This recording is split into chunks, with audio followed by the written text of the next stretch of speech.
Olá, eu sou José Marcelo Santos e esta é a edição nacional do Jogo do Poder. A minha convidada desta noite, para minha surpresa antes da gravação, me confessou, já foi freira, bancária, professora, está no terceiro mandato como deputada federal e é vice-presidente da Comissão de Relações Exteriores e Defesa Nacional, a deputada Perpétua Almeida, a única do PCdoB na Câmara, a única do PCdoB representando o estado do Acre na Câmara. Deputada, boa noite.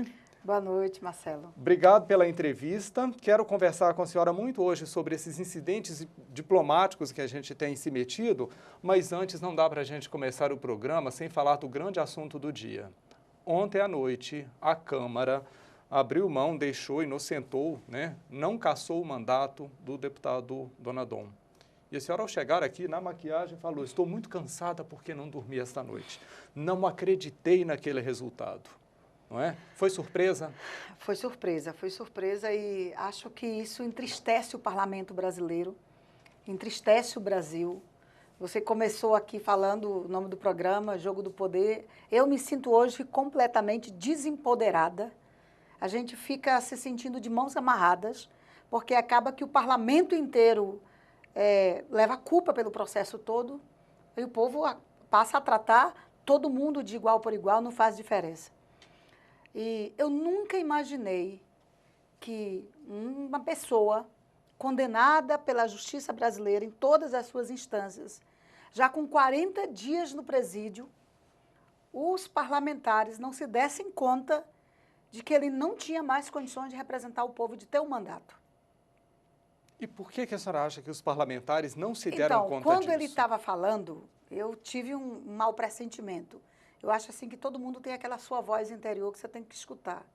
Então, quando ele falava das condições de presídio, que as condições de presídio no Brasil para todo mundo e no mundo também. Porque se você é condenado, você vai para uma vida boa? Não, você tem que ir para uma vida pior. Sua liberdade também é cerceada. Então, quando ele falava ali naquele plenário, eu tinha um pressentimento de que ele não buscava solidariedade, pena para ele. Ele buscava comparsas. Foi essa a sensação que eu tive. E, de fato, comparsas é um termo um tanto pesado. É pesado. É pesado. Porque só quem vota contra a cassação dele, na minha opinião, é que não acha que ele cometeu crime nenhum. Então, é como se você estivesse tratando de igual para igual, é comparsa mesmo.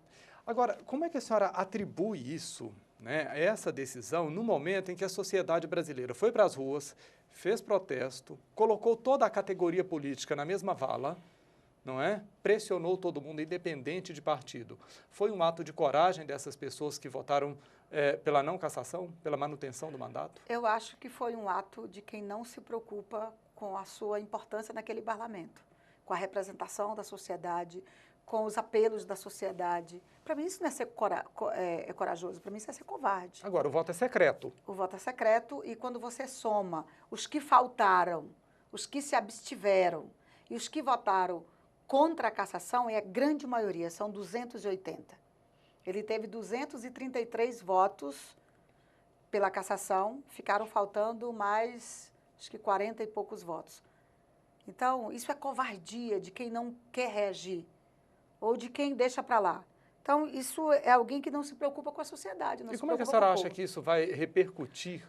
Como é que isso está repercutindo na sociedade? Primeiro, eu acho que o presidente da Câmara, na hora, sentiu o problema, o tamanho do problema. Eu ainda estou assim, a ficha ainda por cair. Acho que muita gente ainda está se dando conta da gravidade que é essa decisão do parlamento agora. O presidente da Câmara, na hora, o afastou e já convocou o suplente. Menos mal, porque senão nós teríamos todo dia alguém saindo do presídio para vir para a sessão. E nem poderia, porque ele está em regime fechado. Nem poderia fazer isso. Então, é um constrangimento total para todo mundo. E acredito o seguinte, para mim, o presidente tem que tomar uma decisão. Primeira sessão da Câmara na próxima semana, nós vamos debater o voto aberto que está lá na Câmara. Tem um projeto na Câmara para acabar com o voto secreto e tem um outro projeto no Senado que já veio para a Câmara para acabar com o voto secreto. A senhora acha que essa é a gota d'água desta vez? Chega, volta ao fim talvez do voto secreto? Tem hora que na história da humanidade, na história da vida das pessoas, você precisa ir ao fundo do poço para acordar, para respirar e para perceber que precisa reagir. E esse é o fundo do poço, na sua avaliação? Talvez esse é o fundo do poço para o parlamento brasileiro. Porque o momento, não sei se permitiria isso, né? A população já marcou um retorno às ruas agora, no dia 7 de setembro, é na semana que vem. Eu acho que a população precisa ir para lá, pressionar o Congresso para acabar com o voto secreto nas cassações. E temos eleições no ano que vem. Claro, todo mundo tem que se explicar. Por isso que eu comecei a nossa conversa dizendo aqui o seguinte, infelizmente, todo mundo pega. A generalização, qualquer generalização é burra, é verdade. Para mim, os políticos são diferentes, sim. Têm comportamentos diferentes. Mas, numa hora como essa, todo mundo pega. Eu me sinto envergonhada. Vai todo mundo para a mesma vala, me sinto desempoderada. Né? Vai todo mundo para a mesma vala e vira todo mundo farinha do mesmo saco. Embora você tenha ali um grupo importante e eu me sinto junto deles de que, olha, a gente precisa reagir. A gente precisa renovar esses acontecimentos aqui de forma positiva. E a bancada do PCdoB discutia isso pouco antes da votação, quando nós decidíamos o nosso voto pela cassação. A bancada do PCdoB inteira votou pela cassação? Bem, o voto é secreto, mas a bancada do PCdoB... Pelo menos foi a definição. A nossa reunião inteira decidiu votar pela cassação. E todos os deputados, na hora da bancada do PCdoB, todos fomos a favor de votar pela cassação. Portanto, eu acredito sim que a bancada do PCdoB inteira votou pela cassação. Bom, então a gente sai agora, para mudar de assunto, a gente sai de um constrangimento para falar de um mal-estar. De um drama político de um drama político gravíssimo que envolve o Brasil. Quero discutir com a senhora duas questões fundamentais que nos apanharam de surpresa nos últimos semanas, não é? A primeira, o segundo que a gente vai discutir foi o primeiro, que é a história dos grampos. Fomos fiscalizados pelos Estados Unidos. E aí, do nada, aparece um senador, não é, boliviano aqui no Brasil, trazido por um diplomata, sem que a presidente da República soubesse, e isso gerou um mal-estar muito grande entre os dois países. Foi desobediência ou foi falta de diplomacia de um diplomata tomar essa medida sem que o governo brasileiro soubesse? Aí, para mim, é uma série de ações. Né? Primeiro, o governo brasileiro deu asilo para ele quando ele bateu a porta do governo brasileiro. Acho que o erro do Brasil e da sua diplomacia foi estender essa situação por 15 meses. Agora, nada disso, na minha opinião, justifica o fato de se tomar uma decisão unilateral e se tirar de território boliviano um senador e trazer para território brasileiro. Nada justifica. A gente precisa definir isso, deixar isso claro aqui. Primeiro, porque não tinha salvo-conduto. Aí nós podemos discutir por que Evo não dava. Eu, se fosse ele, teria dado.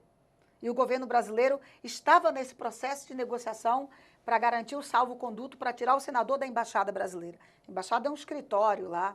E ele estava lá numa sala. E uma embaixada, agora, nada e uma embaixada justifica. Só para o telespectador entender, ela é território estrangeiro dentro do país. Ela é território estrangeiro dentro do país. Aquela sala lá é território brasileiro. Ali é Brasil, aquela sala é o Brasil. Então ali não pode entrar. Dentro da Bolívia, não podia entrar. Mas entre sair dali, percorrer o caminho até chegar aqui, já não era mais território brasileiro.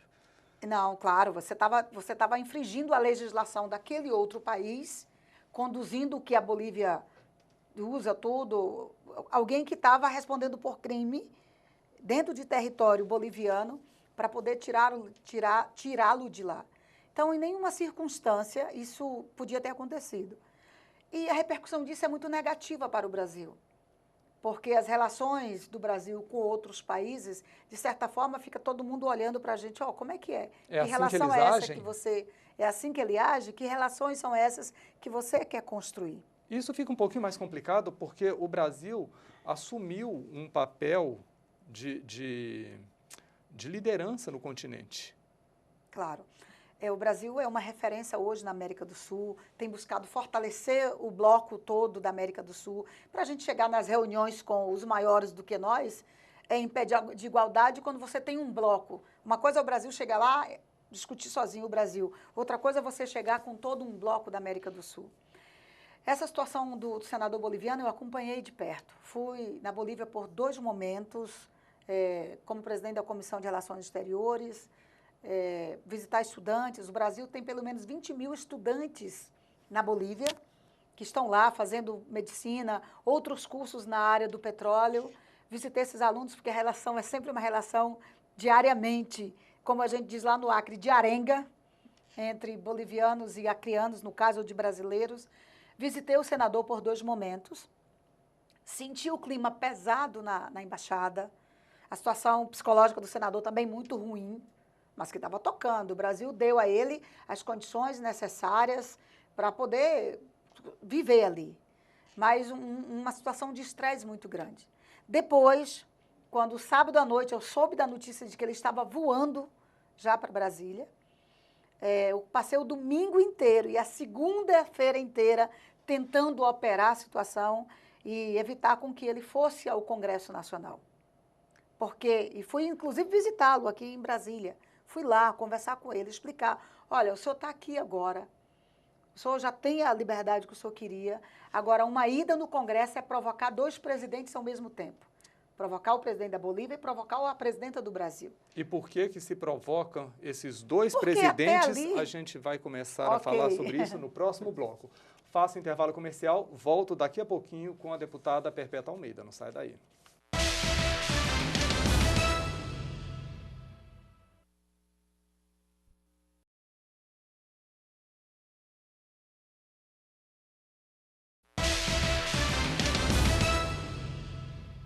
O Jogo do Poder está de volta e hoje eu recebo a vice-presidente da Comissão de Relações Exteriores e Defesa Nacional, a deputada federal Perpétua Almeida. Deputada, no bloco anterior a gente estava discutindo a permanência, não é? Ou a vinda do senador boliviano da forma que veio para o Brasil. A senhora disse que esteve com ele aqui em Brasília pedindo para que ele não fosse ao Congresso, porque seria a provocação a 2 presidentes, não é? Presidente Dilma Rousseff e o presidente Evo Morales. Por quê? E seria, inclusive, primeiro no caso da Bolívia, seria uma provocação à soberania da Bolívia. Porque o ato que aconteceu diplomaticamente, ele não podia ter acontecido. Foi inabilidade? Eu acho que foi ali, foi inabilidade também. Mas foi, de certa forma, como a própria presidenta Dilma, foi desobediência, foi insubordinação.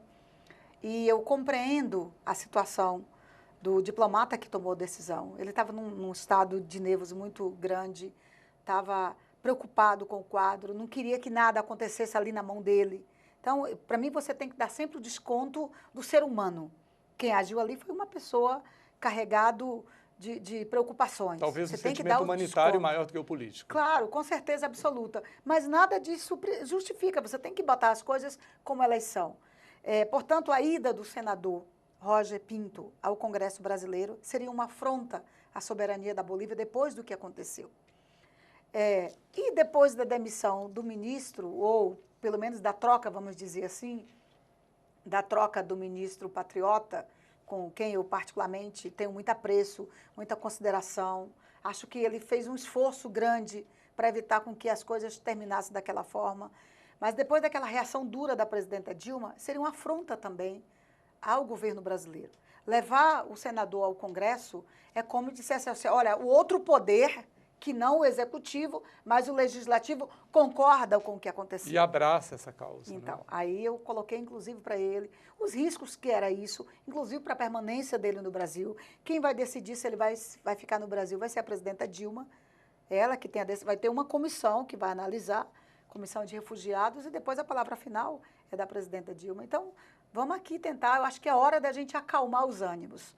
E a presidenta Dilma, desculpa, acho que deu, inclusive, um sinal que a Bolívia precisava, embora acho que a gente precisa, a relação Brasil-Bolívia tem que ser de mais conversa, de mais compreensão um com o outro. Porque é uma relação que já vem sendo estremecida há um tempo. É uma relação de mais de 100 anos.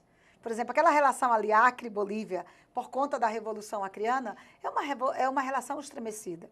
Nós buscamos, e eu converso muito isso com o governador Tião Viana, ele concorda de que a gente precisa distensionar ali na fronteira. Tenho conversado com algumas autoridades bolivianas também, visitei o parlamento boliviano com esse nível de preocupação, vamos distensionar. E agora é o momento, o Brasil precisa da Bolívia, a Bolívia precisa do Brasil. Aí tem gente que diz assim, mas aí o Brasil tem que aceitar tudo porque a Bolívia fornece gás para nós. Também não é bem assim. O Brasil é quem compra. Se o Brasil deixar de comprar também, eles não vão ter para quem vender, pelo menos. Eles não vão ter para quem vender. Portanto, um depende do outro. Eu acho que agora é a hora da gente estreitar os laços, estreitar as conversas, negociar mais, conversar mais e distensionar.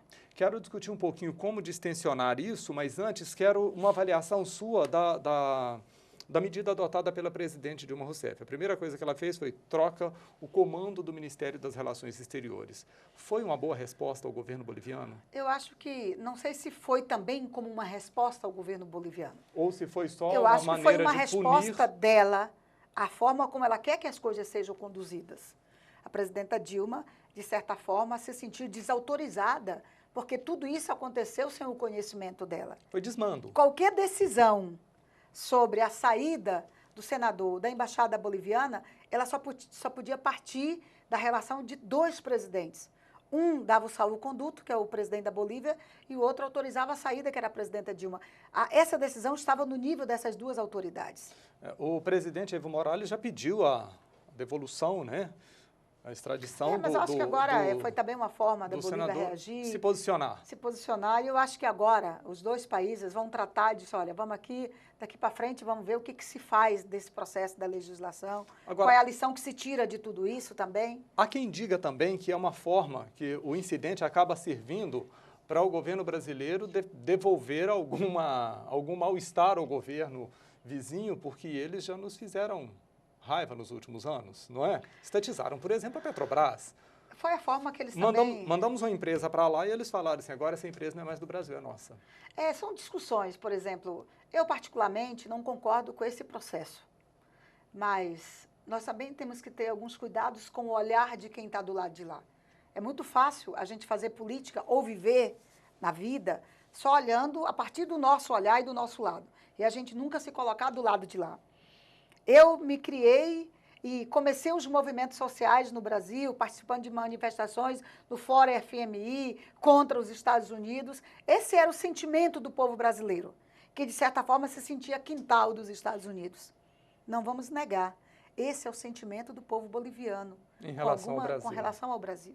Na verdade, Então, não só do povo boliviano, acho, né, de alguns dos nossos vizinhos, porque para eles nós somos os Estados Unidos. Então, para eles nós somos os grandes, nós estamos ali no tacão com eles. Então, primeiro esse sentimento, o Brasil precisa trabalhar para acabar com esse sentimento com a nossa vizinhança. Se você quer viver bem com a sua vizinhança, se você quer estar bem, e se você quer estar junto para se fortalecer, tem que ter um trabalho político, sim, e de diplomacia entre os países da vizinhança, de autoestima, de valorização de cada um. E somos bons nisso? Somos, só precisamos fazer. Porque há o sentimento de que nós somos muito simpáticos, sorridentes, somos bonzinhos e que o mundo inteiro gosta da gente, não é? Não é tanta verdade assim.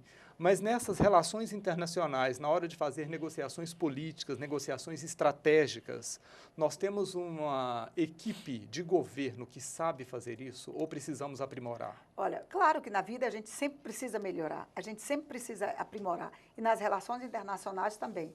Agora, você perceba que o Brasil deve ter aí no máximo de 10 a 12 países no mundo que tem representação em todos os países. E o Brasil é um deles. Portanto, o Brasil está em cada canto do mundo. Isso precisa ser elogiado, porque essa é uma ação da diplomacia brasileira. Então, aproveitar disso para reafirmar que nós temos relações com todos os países. Nós precisamos aprimorar cada vez mais. Porque você está vivendo num mundo hoje da chamada globalização, onde você liga aqui um computador, um celular e você tem notícias do mundo, mas você tem que aproveitar isso também para as boas relações, para a gente se conectar melhor de forma positiva um país com o outro, para a gente se ajudar. E nesse sentido, qual que é o papel da comissão, que a senhora já foi presidente, agora é vice-presidente, que há de Relações Exteriores e Defesa Nacional? O que o Congresso pode fazer? Olha, os congressos podem se conversar entre si, fazer tratativas entre si. Eu, particularmente, quando fui presidente da Comissão de Relações Exteriores, eu escolhi pouquíssimas viagens para fazer, viagens, inclusive, que nem todo mundo quer fazer. Acho que a viagem mais significativa que eu fiz foi visitar a China, no parlamento da China, foi com o presidente da Câmara, inclusive Marco Maia, e outros parlamentares, porque compreendo que os dois parlamentos precisavam estreitar relações, tendo em vista que é o maior parceiro comercial do Brasil. Duas visitas eu fiz à Bolívia, uma delas, inclusive, no parlamento boliviano. A outra dela, como era no final de semana, Eu fiquei, praticamente despachei na embaixada. Recebi os parlamentares de apoio ao presidente Evo, recebi os parlamentares de oposição ao presidente Evo, porque eles pediram audiência comigo. Depois, numa reunião conjunta, sentamos todas as partes, conversamos sobre como melhorar essa relação Brasil-Bolívia. Depois fiz uma visita, fui ao Timor-Leste, numa ação da Câmara, porque a Câmara tem, inclusive, alguns apoios que faz ao Parlamento do Timor-Leste, porque você pega na Ásia inteira, é o único país perdido ali, um pequeno país que fala a língua portuguesa. O Brasil precisa aumentar a sua relação por conta da Ásia inteira, ali é estratégico para nós. E a outra que eu fiz foi ao Haiti, conhecer o trabalho que o Brasil está fazendo lá. Afinal de contas, nós gastamos dinheiro para estar no Haiti, a pedido da ONU. Então, fiz essas viagens porque eu acho que você tem que se relacionar com os outros parlamentos para melhorar as nossas relações. Estou com uma viagem marcada agora com o presidente da Comissão de Relações Exteriores, a Suécia, para a gente conhecer a proposta dos Gripen sobre aviação, os caças brasileiros. Que é um assunto que eu ainda quero tratar com a senhora aqui nesse bloco, nesse Fui programa. à França, mas não mais como presidente da comissão, também para conhecer a proposta dos Rafales, porque a presidenta Dilma vai tomar uma decisão, quais os caças que vão comprar, mas o parlamento precisa acompanhar. E esse é um dos assuntos que eu quero discutir com a senhora ainda neste programa. Faço mais um intervalo comercial, volto daqui a pouquinho com a deputada federal Perpétua Almeida. Não saia daí.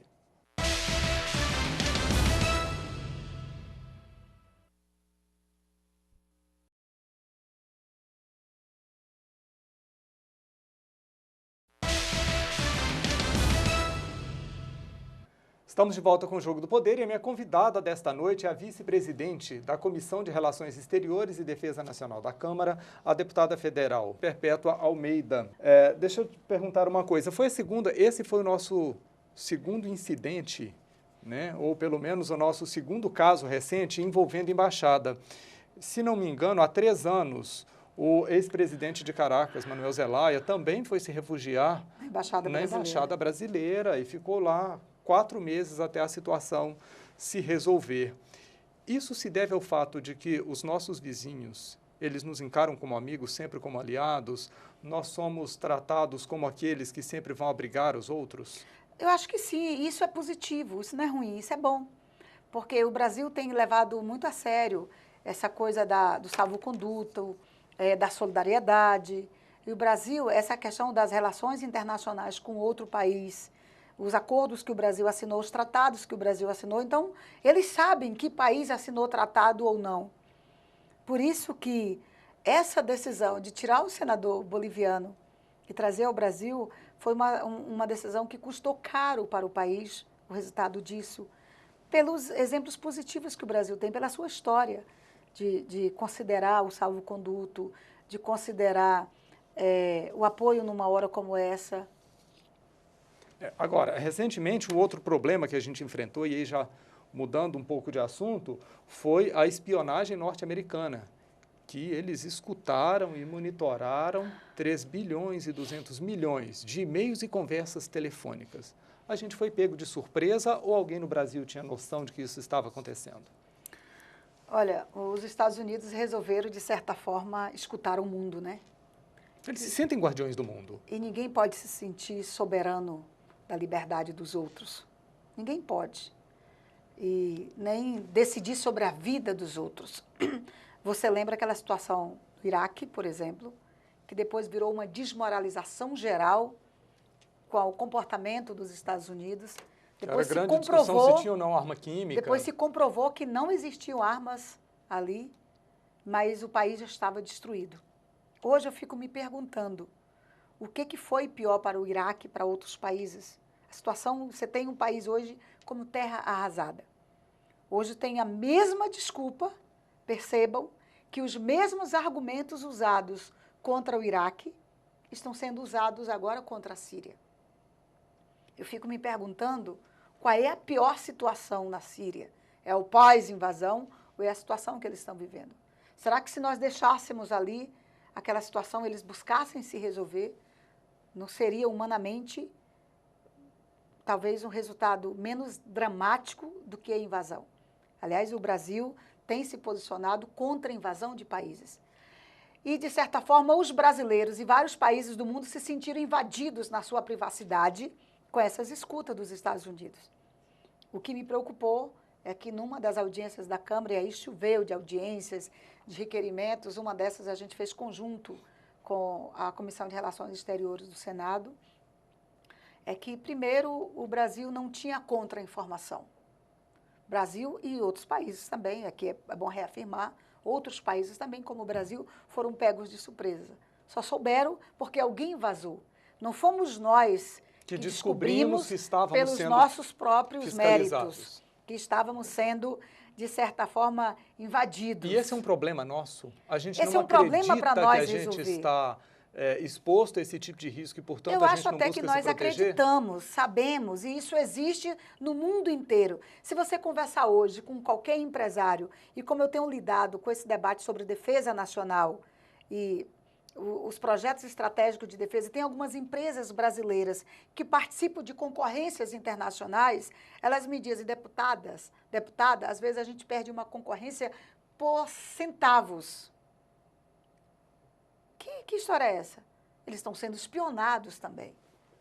Então, estão sendo espionados. Senão, como é que você vai para uma concorrência internacional e você ganha com uma diferença de centavos? Então, o que eu percebi nas audiências públicas, primeiro, nós fomos pegos de surpresa, infelizmente.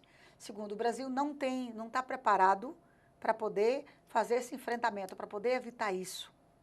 Não temos inteligência trabalhando a nosso favor, é isso? Nós não temos o suficiente. E acho que a gente precisa melhorar isso. E quando você pega aí a nossa ação de inteligência, as nossas forças armadas brasileiras foram deixadas de lado, foram sucateados. Nós estamos hoje correndo atrás do prejuízo na área de inteligência e na área da defesa nacional com as 3 forças. Se você pega o próprio Congresso brasileiro, não dá importância nenhuma à ação de inteligência nacional. Nós temos uma comissão mista de inteligência que é para acompanhar os serviços de inteligência brasileira e não acompanha nada. É uma comissão formada na sua formação, porque não tem tempo de atuar, porque é uma comissão formada pelos líderes da maioria e da minoria dos 2 congressos, e mais um suplente e outro, eles não acompanham. Você tem que ter um corpo dedicado a isso. Permanente. Isso. Permanente. É uma comissão que existe há anos, mas sequer tem um regimento interno próprio, votado pelo Congresso, tem um regimento provisório. Então, isso também é a importância que o parlamento tem dado para a inteligência brasileira. E se a gente vai pensar nisso que a senhora está falando, é desesperador, né? Porque isso revela a nossa vulnerabilidade perante o mundo no momento em que a gente está emergindo como uma das economias do planeta. Ainda bem, graças a Deus, a gente costuma dizer Deus é brasileiro, porque de vez em quando as coisas vão dando certo. Você pega, por exemplo, a Rio+20, foi um show nesse sentido, de que nós não sofremos nada e o governo ali, as instituições ali conseguiram fazer interceptações. Mas, de repente, de uma hora para outra, vem essa notícia, estávamos sendo espionados. Aí você imagina que nós vamos aqui sediar as Copas, né? As 2 Copas. Nós somos um país aí com uma riqueza natural gigantesca, uma das maiores do mundo, de petróleo e tudo mais. E aí, quem cuida disso? Não. O Congresso, inclusive, na minha opinião, age erradamente quando você pega a lei sobre o petróleo e você tira da Marinha o direito de ter um percentual desse dinheiro. É a Marinha que vai fazer a fiscalização. É uma força importante da soberania nacional, que reforça a nossa soberania. Mas a Marinha, por exemplo, perdeu o dinheiro que tinha dos recursos do petróleo. E se nós somos uma potência energética, nós estamos emergindo como uma potência energética, quem garante que esse setor nosso também não foi grampeado? Nós não temos garantia nenhuma. Perguntamos isso para os nossos representantes que ali foram e nós não temos essa resposta. Nós precisamos ter. Essa semana eu perguntei, quando o ministro Patriota foi no Congresso na quinta, né? Na segunda-feira ele deixou o ministério, mas na quinta-feira, quando o ministro Patriota foi à Comissão de Relações Exteriores, eu perguntei para ele o seguinte: a gente precisa de informações de como está o andamento desse processo com relação aos esclarecimentos que os Estados Unidos precisam dar ao Brasil sobre a espionagem. Nós sabemos que uma comissão técnica foi aos Estados Unidos para conversar. E sabemos agora que, neste momento, o ministro da Justiça está lá com uma outra comissão, agora política, para discutir. Nós precisamos dessas informações. O povo brasileiro precisa, o Congresso precisa. Olha, a comissão técnica que foi aos Estados Unidos levantou esta situação. na volta do ministro da Justiça, nós também precisamos das informações. E a senhora acha que ele está disposto a dar essas informações? Precisa dar explicações ao Congresso. É o Congresso brasileiro que fiscaliza as ações do Executivo. Eu converso hoje com a deputada Perpétua Almeida, faço mais um rápido intervalo comercial, continuamos o bate-papo daqui a pouquinho, não sai daí.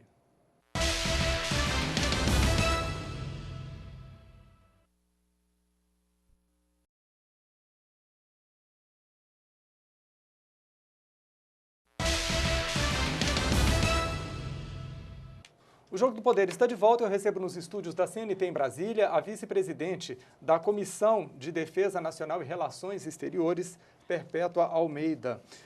Deputada, a gente falou pouco de defesa nacional e é um assunto que já vem se arrastando há um tempo aqui no Brasil, que é como proteger o nosso espaço aéreo com a renovação da frota dos caças. A gente está entre franceses, norte-americanos, os que nos grampearam, não é? E os suecos. Por que essa história não é resolvida? Os franceses que deram apoio aos americanos, os americanos que nos grampearam e agora os suecos. Primeiro é bom, por exemplo, você tem a Comissão de Relações Exteriores e Defesa Nacional do Congresso. No início do ano, o presidente pensou em separar essas duas comissões para poder fazer os ajustes da política e dar uma comissão para um partido e outra para outra. E eu argumentei, fui lá, conversei com ele, outros parlamentares também. A defesa precisa caminhar ao lado da diplomacia. Você tem o Brasil hoje bem visto na sua diplomacia, conseguiu fazer articulações com o mundo, buscando conquistar espaços importantes, mas isso só se segura se você tiver dissuasão, se você tiver defesa nacional. Por isso que quando eu presidi a Comissão de Relações Exteriores e Defesa Nacional, que era uma comissão muito onde você só fazia o processo da política externa e a defesa nacional sendo botada de lado. E eu disse para os colegas que trabalhavam comigo e para os outros parlamentares, vamos botar a defesa aqui. O Brasil é um país rico, precisa de reforçar a sua soberania nacional, a sua defesa, a sua fiscalização, o seu espaço aéreo. E aí fizemos um seminário importante, com mais de 600 pessoas presentes na sua abertura, um seminário, inclusive, durante um período de campanha eleitoral. E nós criamos a subcomissão de assuntos estratégicos de defesa, que ela funciona com um grupo de trabalho composto por empresas, representantes de instituições empresariais da área, com pesquisadores da Universidade Federal de São Paulo, da USP, da UFRJ, numa parceria. Você pega aqui a academia, a universidade, você pega o parlamento, você pega o empresariado e você pega o executivo para poder a gente sentar e conversar. O Brasil precisa correr atrás de melhorar a sua defesa. E isso é a gente sair um pouco do prejuízo, nós temos demanda reprimida. Eu tenho dito o seguinte, que investir em defesa, investir na marinha, no exército, na aeronáutica, é a gente investir em soberania nacional, é a gente investir em pesquisa, é a gente investir em educação, é a gente investir em geração de emprego. Por isso que quando o Brasil precisa tomar a decisão de comprar os seus caças, seja dos Estados Unidos, eu não conheço de perto, eu não fui aos Estados Unidos acompanhar a proposta deles, eu fui à França e acompanhei a proposta da França, possivelmente vamos à Suécia acompanhar a proposta da Suécia. Eu recebi a ministra de Defesa da Suécia quando eu estava na Comissão de Relações Exteriores, portanto, esse é um investimento grande que o Brasil vai fazer. Não pode fazer de qualquer jeito. E a grande conversa... Isso significa você proteger, tomar uma decisão de proteger o nosso espaço aéreo, mas o cuidado necessário para não ser apenas uma compra de prateleira. Quais são as outras compensações na área da pesquisa, na área de saúde, de geração de emprego que nós vamos ter? Um outro assunto que está sendo debatido dentro da comissão, e a senhora anunciou já para os próximos meses, é o Estatuto do Estrangeiro. Não é? A gente começa a receber muito mais estrangeiros agora no Brasil, não só com essa história da vinda dos médicos, mas outros profissionais. Por que a gente precisa desse estatuto e o que teria nele? Olha, o Estatuto do Estrangeiro hoje é uma legislação da época ainda da ditadura militar, de um outro Brasil. Esse novo Brasil precisa de novas relações, de novas decisões, de nova legislação para a gente poder se adequar. Se a gente está dizendo hoje que nós precisamos de novos cérebros para o Brasil. Aliás, tem uma polêmica. O empresariado nacional diz o seguinte, a qualquer momento o Brasil pode ter um apagão de mão de obra qualificada ou não. O movimento sindical discorda disso. Diz que nós temos mão de obra suficiente nas duas áreas.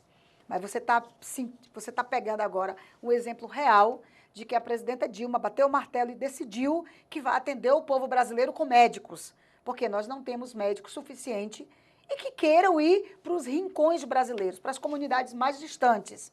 Você tem, por exemplo, o município do Jordão, no Acre, está catando médicos e tentando pagar R$25 mil para ter médico lá no Jordão. E ninguém quer ir. E ninguém quer ir. Portanto, esse tipo de comunidade é que vai ser atendida pelos médicos estrangeiros. Mas então, se o Brasil hoje é um país procurado por muitos cérebros ou não, por pessoas que vêm trabalhar, inclusive, na estiva também, como é que nós vamos nos relacionar? Que tratamento nós vamos dar? Então, é esse o debate que a gente precisa fazer. Fizemos uma audiência pública na Comissão de Relações Exteriores sobre o Estatuto do Estrangeiro, para ouvir a sociedade. Vamos fazer uma outra em São Paulo, que é o Estado, inclusive numa parceria com a Prefeitura de São Paulo, o Estado que recebe o maior número de estrangeiros, de investidores ou não. Você pega ali, bolivianos tem uma quantidade gigantesca, você pega o Acre, recebendo ali na fronteira de forma clandestina os haitianos, você tem uma média ali de 600 haitianos ali naquela fronteira. Então, o Brasil virou uma referência para quem quer vir para cá também e investir. E como é que nós vamos nos relacionar? E essas pessoas têm de vir como solução, não apenas como um problema social, Claro. né? Gerar um problema social. Eu sempre acho que a gente tem que ir além da questão do marketing ou das nossas relações de turismo, nós temos que ir além disso. Queremos atrair turista? Óbvio, queremos. O Estatuto Estrangeiro precisa apontar para isso. Mas, acima de tudo, o Estatuto do Estrangeiro precisa apontar para os interesses nacionais.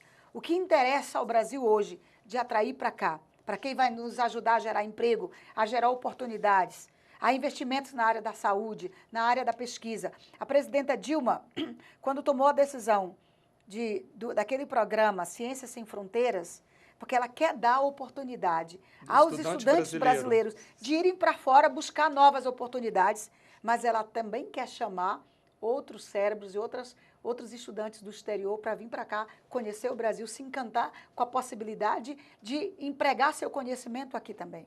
Deputada, infelizmente eu não consegui falar com a senhora sobre tudo que eu gostaria de falar. Então, eu quero aproveitar a oportunidade já para deixar um convite para um retorno aqui a esta bancada, para que a gente fale de outros assuntos. Te agradecer pela entrevista, né? A você agradecer pela audiência, dizer que eu volto na próxima quinta-feira, às 11 da noite. Até lá, nos acompanhe pelas redes sociais. Até quinta.